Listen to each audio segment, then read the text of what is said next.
Tyreek Hill has a problem, and it's a problem only he can fix. No coach, no general manager, no teammate. Nobody can step in and patch this up for him. This isn't about stats, speed, or highlights. This is about credibility, leadership, and respect. And right now, there's a cloud hanging over all three. He said what he said. He let it loose, raw, unfiltered, and impulsive. In the immediate aftermath of a gut-wrenching season-ending loss, Hill, a team captain, stood in that locker room and, with every camera rolling, sent a message that hit like a hammer to the gut of every Miami Dolphins player, coach, and fan. It was great playing here. But, at the end of the day, bro, I gotta do what's best for my career. That wasn't a slip. That wasn't a momentary lapse in judgment.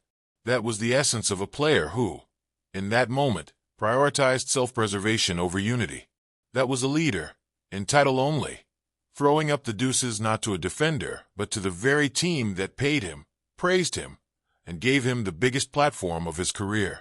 A month later, that wound is still open. It hasn't healed. And make no mistake, this isn't just media noise. This isn't something to brush off with the heat-of-the-moment excuse. Because here we are, at Super Bowl week, with Dolphins left tackle Terron Armstead, another team captain, sitting on Radio Row, making it crystal clear that Hill has work to do. He said some things that have to be mended, Armstead told Fox Sports Radio. He has some work to do to really, show and prove to the guys and to the organization that he's all in. Let's pause right there. Why is this coming from Armstead? Why is he the one speaking in definitive, no-nonsense terms, while the front office and coaching staff have been hesitant, careful, almost protective of Hill and their responses? That's the real question. Chris Greer, the general manager, took a softer approach, calling it an emotional moment after a tough season. Mike McDaniel, the head coach, didn't label it a problem at all. He danced around it, saying there was nothing necessarily to fix and that they just needed to clear the air. That's not leadership. That's damage control. And it's weak. What we have here is a credibility gap. Armstead's words are the truth.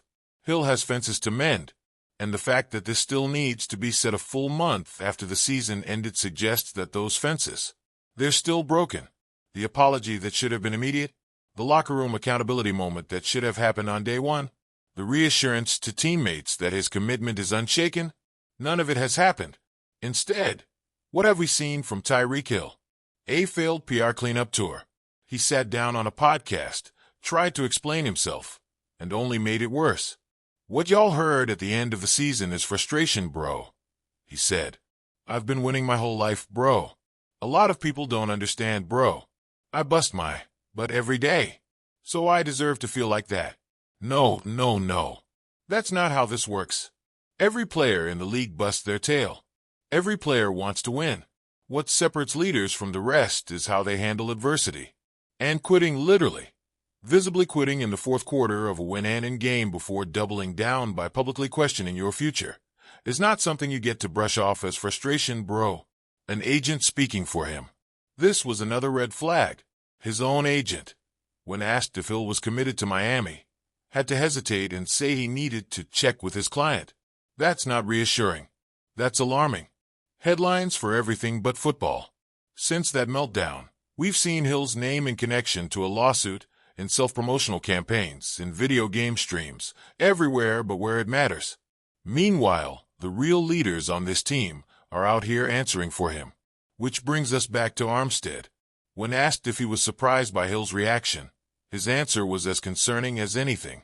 Not necessarily by surprise, he said. You can see the frustration rising. That's an issue. Because what that tells you is this wasn't an isolated moment. This wasn't just about losing to the Jets. This was a slow build. And when a guy who has been in locker rooms for over a decade tells you something like that, believe him. Now, the ball is in Hill's court. Nobody can fix this for him. No teammate can stand in front of cameras and do it. No coach can sweep it under the rug. No general manager can make it disappear. This has to come from him.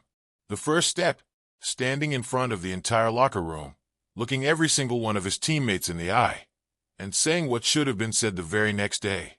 I messed up. I was wrong. That's not leadership. That's not who I am. I'm all in. And I'll prove it. But here's the thing. Words won't be enough. The words were already spoken, and they can't be erased. The only thing that can overwrite them is action. And that's why the silence right now is deafening. Because the longer this drags on without Hill making it right, the more the doubts will creep in. If a player is truly committed, they don't need a month to figure out how to say it. If a player is truly bought in, they don't leave teammates hanging in limbo. So what happens now?